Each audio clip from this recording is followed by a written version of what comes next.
Hello बच्चों, मैं नीता तिवारी आप सभी का स्वागत करती हूँ आपके अपने स्मार्ट लर्निंग के प्लेटफॉर्म पे। तो सबसे पहले आप सभी को हैप्पी जन्माष्टमी बच्चों। तो आई होप कि आपने जन्माष्टमी बहुत ही धूमधाम से मनाई होगी और अपने घर में मनाई होगी, है ना। तो चलिए, हम लोग क्लास 7th की हिस्ट्री पढ़ रहे हैं ना। फर्स्ट चैप्टर है ये क्लास 7th की हिस्ट्री का, और पिछले वीडियो में हमने पढ़ा था हिस्टोरियंस एंड देयर सोर्सेज के बारे में, है ना। और इस वीडियो में हम पढ़ेंगे new social and political groups. ठीक है, चलिए तो स्टार्ट करते हैं। The study of the 1000 years between 700 and 1750 is a huge challenge to historians because of the scale and variety of developments that occurred over the period. सन 700 और 1750 के बीच के 1000 वर्षों का अध्ययन इतिहासकारों के आगे भारी चुनौती रखता है, मुख्य रूप से इसलिए कि इस पूरे काल में बड़े पैमाने पर और अनेक तरह के परिवर्तन हुए। ठीक है, तो 700 और 1750 के बीच का जो 1000 साल का जो समय है बच्चों, इसका जो स्टडी जो हिस्टोरियंस कर रहे थे तो उनके लिए ये बहुत ही चैलेंजिंग था। ठीक है, इतने बड़े टाइम का जो स्टडी जो भी हिस्टोरियंस कर रहे थे तो उनके लिए ये बहुत ही चैलेंजिंग था। क्यों चैलेंजिंग था उनके लिए? क्योंकि इस काल में बहुत सारे चेंजेस हुए थे ना, बहुत सारे परिवर्तन हुए थे। ठीक है, चलिए आगे देखते हैं। At different moments in this period, new technologies made their appearance, like the Persian wheel in irrigation, the spinning wheel in weaving, and firearms in combat. ठीक है, तो देखें चेंजेस क्या क्या हुए, इनके बारे में हम देखते हैं। देखिए, है ना, spinning wheel in weaving and firearms in combat. New foods and beverages arrived in the subcontinent: potatoes, corn, chilies, tea and coffee. Remember that all these innovations, new technologies and crops came along with people who brought other ideas with them as well. As a result, this was a period of economic, political, social and cultural changes. You will learn about some of these changes in chapter 5, 6 and 7. Okay, चलिए अब इसको हम समझते हैं। देखिए, इस काल में अलग अलग समय पर नई प्रौद्योगिकी मतलब कि टेक्नोलॉजी के दर्शन होते हैं। ठीक है, ये जो समय हम जिस समय की बात कर रहे हैं बच्चों, 700 से 1750 के बीच की बात हम कर रहे हैं ना, तो इस टाइम पे अलग अलग समय पर नई प्रौद्योगिकी के दर्शन होते हैं, नई नई टेक्नोलॉजीज़ के दर्शन होते हैं। जैसे सिंचाई में रहट, कताई में चरखा और युद्ध में बारूद वाले हथियार का इस्तेमाल। ठीक है, तो नई नई टेक्नोलॉजी के जो हैं उस समय लोगों को देखने को मिलता है। ठीक है, इस उपमहाद्वीप में नई तरह का खान पान भी आया: आलू, मक्का, मिर्च, चाय और कॉफ़ी। तो देखिए, आलू, मक्का, मिर्च, चाय और कॉफ़ी, आपको इससे पता चल गया कि ये सारी चीज़ें दूसरे जगह से, दूसरे देशों से हमारे कंट्री में आई हुई है। ठीक है बच्चों, ये आपको समझ में आ गया ना। जो लोग यहाँ आते थे वे वही अपने साथ ये सब लेकर के भी आए हैं, ये नए नए खान पान भी वही लेके आए थे। ठीक है, तो इनका आने का समय भी आपको अंदाज़ा लग गया कि 700 से 1750 के बीच का जो पीरियड रहा है, उसी पीरियड में ये सारी चीज़ें यहाँ आई हैं। ये तमाम परिवर्तन, नई प्रौद्योगिकियाँ और फसलें उन लोगों के साथ आए जो नए विचार भी लेकर आए थे। ठीक है, परिणाम स्वरूप यह काल आर्थिक, राजनीतिक, सामाजिक और सांस्कृतिक परिवर्तनों का काल रहा। तो जो लोग यहाँ आए, वो लोग बाहर से जो भी लोग आए वो अपने साथ नए नए विचार लेकर के आए, है ना, नई नई टेक्नोलॉजीज़ लेके आए, नया खान पान लेके आए। तो इसके बारे में ये जो भी चेंजेस हुए, जो भी इकोनॉमिक या पॉलिटिकल या कल्चर जो भी चेंजेस हुए बच्चों, इसके बारे में आप अपने अगले चैप्टर, है ना, अगले चैप्टर 5, 6 और 7 में पढ़ेंगे। ठीक है, चलिए आगे देखते हैं। This was also a period of great mobility, groups of people travel long distances in search of opportunity, the sub continent had immense wealth and the possibilities for people to carve a fortune। आइए अब इसको भी हम समझ लेते हैं, ठीक है। चलिए हम समझते हैं। देखिए, इस युग में लोगों की गतिशीलता एक स्थान से दूसरे स्थान पर आना जाना भी बहुत बढ़ गया था। जैसा कि बच्चों हम स्टार्टिंग से ही पढ़ते आ रहे हैं कि जो पीपल होते थे वो हमेशा मूवमेंट किया करते थे। जो अर्ली पीपल थे आपने उसको भी देखा था कि वो क्यों मूवमेंट किया करते थे। तो हम ये स्टार्टिंग से ही पढ़ते आ रहे हैं कि जो लोग थे वो एक जगह से दूसरी जगह पर उनका आना जाना लगा रहता था। तो इस समय में, इस पीरियड में क्या हुआ कि उनका जो आना जाना है वो बहुत ज़्यादा बढ़ गया था, ठीक है। अवसर की तलाश में लोगों के झुंड दूर दूर की यात्राएं करने लगे थे। ग्रुप में पीपल जाया करते थे और बहुत दूर दूर तक ये लोग अब जाने लगे। इस उपमहाद्वीप में अपार संपदा और अपना भाग्य गढ़ने के लिए अपार संभावनाएं मौजूद थी। यहाँ पर इतना ये है ना, कहते हैं ना इमेंस वेल्थ था। यहाँ बहुत लोगों के लिए बहुत सारी संपदाएं थी, ठीक है। तो इसलिए जो पीपल थे वो इस उपमहाद्वीप की तरफ, इस सब कॉन्टिनेंट की तरफ बच्चों अट्रैक्ट हुए और यहाँ आकर के वे भी अपना भाग्य आजमाना चाहते थे, ठीक है। चलिए आगे देखते हैं, आगे क्या है इसमें। देखिए, one group of people who became important in this period were the Rajputs, a name derived from Rajputra, the son of a ruler. Between the 8th and 14th centuries, the term was applied more generally to a group of warriors who claimed Kshatriya caste status। तो इस time पे कौन सा समुदाय था जिसका importance सबसे ज़्यादा बढ़ गया बच्चों? वो था राजपूत, ठीक है। आइए अब हम इसको समझ लेते हैं। अपनी भाषा में समझना ज़्यादा इजी होता है ना सभी बच्चों को। जो हमारी अपनी भाषा, हिंदी हमारी अपनी भाषा है, तो हम किसी भी चीज़ को इसमें बहुत ही ईजिली समझ सकते हैं। तो आइए हम इसे अब समझते हैं। देखिए, इस काल में बच्चों जिन समुदायों का महत्व बढ़ा उनमें से एक समुदाय था राजपूत, ठीक है, जिसका नाम राजपुत्र अर्थात राजा का पुत्र से निकला है, ठीक है। राजपूत यानी कि राजा का पुत्र, ठीक है। 8वीं से 14वीं सदी के बीच यह नाम आमतौर पर योद्धाओं के उस समूह के लिए प्रयुक्त होता था जो क्षत्रिय वर्ण के होने का दावा करते थे। 8th सेंचुरी से लेकर के 14th सेंचुरी के बीच में ये जो नाम है, ये राजपूत नाम जो है बच्चों, ये उन लोगों के लिए, उन योद्धाओं के लिए, उन वॉरियर्स के लिए यूज़ किया जाता था जो कि खुद को क्या कहते थे? खुद को क्षत्रिय वर्ण का, क्षत्रिय कास्ट का बताते थे, ठीक है। चलिए अब हम आगे देखते हैं, आगे इसमें क्या है। देखिए, the term included not just rulers and chieftains but also soldiers and commanders who served in the armies of different monarchs all over the subcontinent. A chivalric code of conduct, extreme valor and a great sense of loyalty were the qualities attributed to Rajputs by their poets and bards, ठीक है। चलिए अब आगे इसको भी समझते हैं।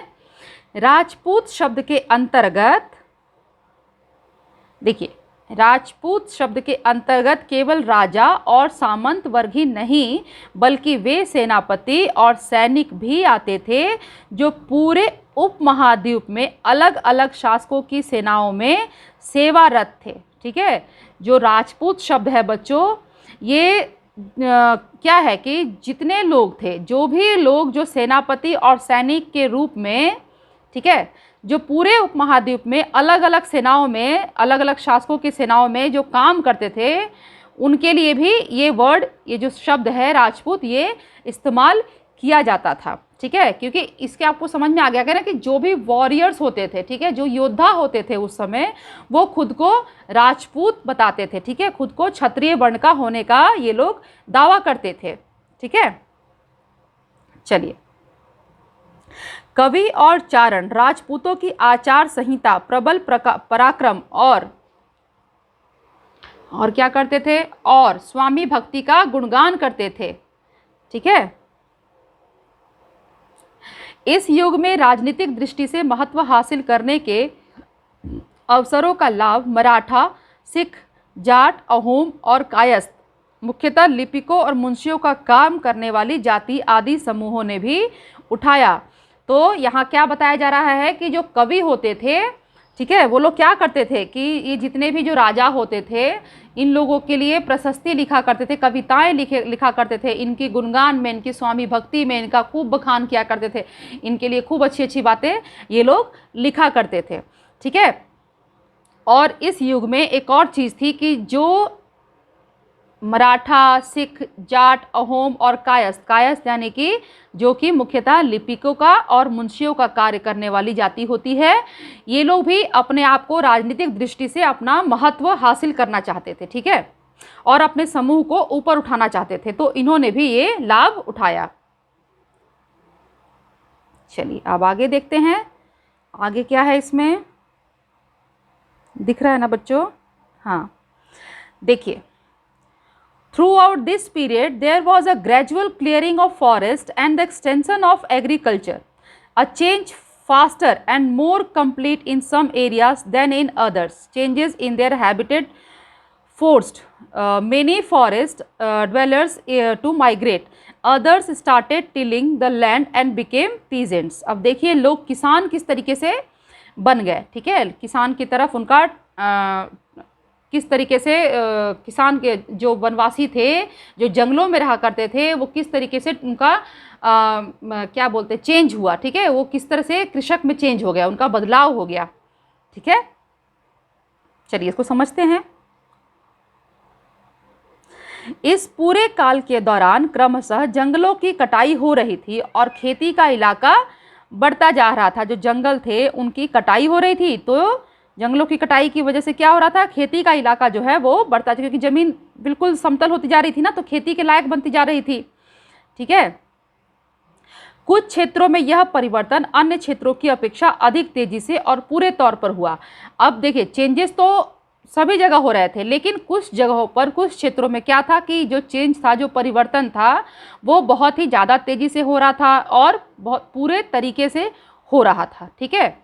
पर्यावास में परिवर्तन के कारण कई वनवासियों को मजबूर होकर अपना स्थान छोड़ना पड़ा। जब जंगल की कटाई शुरू हो गई बच्चों, तो जो वहाँ के निवासी थे, ठीक है, वनवासी यानी कि जो वन में रहने वाले लोग थे, उन्हें मजबूरन क्या हुआ कि अपना स्थान छोड़ना पड़ा। ठीक है। और जो वनवासी थे वो क्या करने लगे, अब ज़मीन की जुताई करने लगे और इस तरीके से जो है वो किसान बन गए। ठीक है। कृषक बन गए। जो पहले जंगलों में रहा करते थे, जंगलों के लकड़ियाँ चुन करके, कंदमूल, फल फूल ये सब चुन करके अपना भोजन, अपना जीवन यापन करते थे, वे लोग अब जंगलों की कटाई के बाद क्या करने लगे, ज़मीन की जुताई करने लगे और बाद में कृषक बन गए। ठीक है। चलिए अब आगे देखते हैं, आगे क्या है। These new peasants group gradually began to be influenced by regional markets, chieftains, priests, monasteries and temples. They became part of large complex societies and were required to pay taxes and offer goods and services to local lords. अब देखिए ये जो कृषक बने थे, तो बच्चों कृषकों के ये नए समूह क्षेत्रीय बाजार, मुखियाओं, पुजारियों, मठों और मंदिरों से प्रभावित होने लगे। वे बड़े और जटिल समाजों के अंग बन गए। उन्हें कर चुकाने पड़ते थे और स्थानीय मालिक वर्ग की बेगारी भी करनी पड़ती थी। ठीक है। तो जो इसको समझिए कि जो ये वनवासी थे, जो पहले जंगलों में रहा करते थे और जंगलों की कटाई के बाद जब इन्होंने कृषि का कार्य शुरू किया, तो ये लोग भी, ये जो समाज बना हुआ था, इनके इर्द गिर्द जो भी समाज था, ठीक है, इनके ये भी अंग बन गए हैं ना, ऑटोमेटिक बन जाएंगे, तो इसके ये भी अंग बन गए। तो अब इन्हें क्या करना पड़ता था कि ये जो किसान थे, ये जब खेती करते थे बच्चों, ये जो किसान खेती करने के बाद जो अन्न उपजाते थे, तो उन्हें उस अनाज में से कर के रूप में उन्हें देखिए किसको, मुखियाओं को, पुजारी मठों मंदिरों में देना पड़ता था, ठीक है, इन्हें एज अ टैक्स इन्हें चुकाना पड़ता था। और कभी कभी क्या होता था कि ये लोग जो थे, जो वहाँ के स्थानीय लॉर्ड होते थे, जो लोकल लॉर्ड होते थे, उनकी बेगारी भी करनी पड़ती थी, यानी कि बिना वेतन के काम भी उनका करना पड़ता था। काम तो करेंगे लेकिन उसके बदले उनको कोई भी वेतन नहीं दिया जाता था, ठीक है। तो बेगारी भी इन लोग को करनी पड़ती थी, ठीक है बच्चों। चलिए, as a result, significant economic and social differences emerged amongst peasants. Some possessed more productive land, others also kept cattle, and some combined artisanal work with agricultural activity during the lean season. As society became more differentiated, people were grouped into जातिज, ठीक है। देखिए अब जाति में लोग किस तरीके से बंटने लगे। एंड सब cast and ranked on the basis of their backgrounds and their occupations. Ranks were not fixed permanently and varied according to the power, influence and resources controlled by members of the jati. The status of the same jati could vary from area to area. चलिए अब इसको भी आपको मैं समझाती हूँ अपनी आसान भाषा में। अपना जो हमारा जो आसान भाषा है हिंदी हमारी मातृभाषा है ना, तो इसे हमें बहुत आराम से, बहुत ईजिली हमें समझ में आ जाता है, सभी समझ जाते हैं इसे। चलिए देखिए, परिणाम स्वरूप किसानों के बीच आर्थिक और सामाजिक अंतर उभरने लगे। कुछ के पास ज़्यादा उपजाऊ जमीन होती थी, कुछ लोग मवेशी भी पालते थे यानी कि जानवर भी पालते थे, और कुछ लोग खेती के खाली समय में दस्तकारी आदि का काम भी कर लेते थे। जैसे जैसे समाज में अंतर बढ़ने लगे, लोग क्या हुआ, जातियों और उपजातियों में बांटे जाने लगे, ठीक है। देखिए समाज जब बढ़ने लगा, जब समाज पहले छोटे से थे, पीपल बहुत छोटे ग्रुप में रहा करते थे, लेकिन धीरे धीरे जो है ये समाज जो है ये बहुत बड़ा रूप लेने लगा। और जब समाज में जब बहुत सारे लोग हो गए और इनमें बहुत अंतर आ गया है ना, कोई बहुत ज़्यादा अमीर हो गया, बहुत गरीब हो गया, किसी के पास ज़्यादा पावर आ गई, किसी के पास कम पावर थी, किसी के पास पावर ही नहीं थी, तो उसके बाद क्या होने लगा कि लोग जो थे वो जातियों में और उपजातियों में बांटे जाने लगे, ठीक है। और उनकी पृष्ठभूमि और व्यवसाय के आधार पर उन्हें समाज में ऊंचा या नीचा दर्जा दिया जाने लगा, ठीक है। अब उनकी पृष्ठभूमि किस तरीके की थी, उनका व्यवसाय किस तरीके का था, इसके आधार पर समाज में बच्चों उन्हें ऊंचा या नीचा दर्जा दिया जाने लगा। ये दर्जे स्थायी नहीं थे। किसी जाति विशेष के सदस्यों के हाथों में कितनी सत्ता, प्रभाव और संसाधनों का, देखिए, नियंत्रण है, इसके आधार पर उनके दर्जे बदलते रहते थे, ठीक है। तो जो इनका जो दर्जा दिया जाता था वो इस आधार पर दिया जाता था कि उनके पास कितना पावर है, ठीक है, उनके पास कितनी संसाधन है, कितना उनका पावर है, पूरे समाज पे कितना उनका कंट्रोल है। तो इन सभी को देखते हुए इनके दर्जे जो थे वो बदलते रहते थे, ठीक है। दिख रहा है ना, एक सेकेंड, हाँ चलिए। एक ही जाति का किसी क्षेत्र में कोई दर्जा हो सकता था और किसी अन्य क्षेत्र में कोई और, क्योंकि हमने देख लिया कि ये किस आधार पर था, दर्जा किस आधार पर मिलता था, उनके पावर के आधार पर, है ना, संसाधनों के आधार पर, पावर के आधार पर, ठीक है, उनके कितना कंट्रोल है सभी के ऊपर, इसके आधार पर दर्जे मिलते थे। तो ये क्या होता था कि एक ही जाति समूह जो है, हो सकता है कि उनका जो दर्जा एक क्षेत्र में अलग हो वो दूसरे क्षेत्र में अलग हो, ठीक है। चलिए अब आगे इसको समझते हैं। Jatis frame their own rules and regulations to manage the conduct of their members, ठीक है। These regulations were enforced by an assembly by elders described in some areas as the jati panchayat, ठीक है। But jatis were also required to follow the rules of their villages. Several villages were governed by a chieftains. Together they were only one small unit of a state. अब देखिए, अब जो जाति और उपजाति में जो समाज बटा, तो उनके लिए उनके सदस्य जो थे उनके व्यवहारों पर नियंत्रण करने के लिए, ठीक है, कुछ जो है नियम कानून बनाए गए। ठीक है, सबके अपने अपने नियम होते थे, तो सभी जातियां स्वयं अपने अपने नियम बनाती थी और इन नियमों का पालन जाति के बड़े बुजुर्गों की एक सभा करवाती थी। ठीक है, इन नियमों का पालन कौन करवाता था? सभी, देखिए समझिए इस चीज़ को कि जितनी भी जातियां थी बच्चों, वो सभी जातियों जो जातियां थी वो अपने अपने नियम बनाती थी। ठीक है, अपने अपने नियम ये लोग बनाते थे और इन नियमों का पालन कौन करवाता था? इन नियमों का पालन करवाते थे जो उस समाज के जो ये होते थे, बड़े बुजुर्ग होते थे, वो इन नियमों का पालन करवाते थे और इसके लिए सभा भी करवाते थे, जिसे कुछ इलाकों में क्या कहा जाता है? जाति पंचायत। ठीक है, लेकिन जातियों को अपने निवास के गांव के रिवाजों का भी पालन करना पड़ता था। मतलब कि मान लीजिए कि एक गांव में तो कई जाति के लोग रह सकते हैं ना, तो वो अपनी जो जाति का जो उनके जाति का जो एक स्पेसिफिक जो उनकी जाति का जो नियम कानून रूल रेगुलेशंस बने हुए थे, उनको तो उन्हें फॉलो करना ही पड़ता था। साथ ही जिस गांव में वे रहते थे उस गांव के जो रीति रिवाज थे उनका भी पालन उन्हें करना होता था। ठीक है, तो यहाँ हमारा चैप्टर हो गया ख़त्म। चैप्टर ख़त्म नहीं हुआ, सॉरी बच्चों, टॉपिक ख़त्म हो गया। ठीक है, चैप्टर तो भी बहुत बाकी है। यहाँ हमारा टॉपिक ख़त्म हो गया। अब हम अगले वीडियो में नेक्स्ट टॉपिक के साथ पढ़ेंगे। तब तक आप लोग इस वीडियो को देखिए, इससे पहले के वीडियो को देखिए और मैं उम्मीद करती हूँ कि जो भी मैं आप लोग को बता रही हूँ ये आप लोग को समझ में आए और मेरा वीडियो आप सभी को पसंद आता होगा। ठीक है, तो आप लोग मुझे कमेंट करिए, तभी तो मुझे समझ में आएगा ना कि हाँ आप लोग को मेरा वीडियो पसंद आता है। और आप लोग कुछ अपना सजेशन देना चाहते हैं तो आप मुझे वो भी दे सकते हैं बच्चों। ठीक है, और जो भी बच्चों के जो पेरेंट्स हैं मैं उनसे भी ये रिक्वेस्ट करूँगी कि बच्चे अकेले तो वीडियो देखते नहीं होंगे, अगर आप भी साथ में देखते हैं तो प्लीज़ आप वीडियो को देखिए और कुछ कमेंट करके आप मुझे कुछ सजेशन देना चाहते हैं तो आप मुझे वो भी दे सकते हैं। और अगर आपने अभी तक मेरे चैनल को सब्सक्राइब नहीं किया है तो चैनल को सब्सक्राइब कर लीजिए, क्योंकि बहुत सारे वीडियोस अभी तो आने बाकी हैं। अभी तो ये बस कुछ ही वीडियोस हैं, अभी बहुत सारे वीडियोस आने बाकी हैं बच्चों के। सो आप मेरे चैनल को सब्सक्राइब भी कर लीजिए, बेल आइकन को दबाना बिल्कुल भी मत भूलिएगा।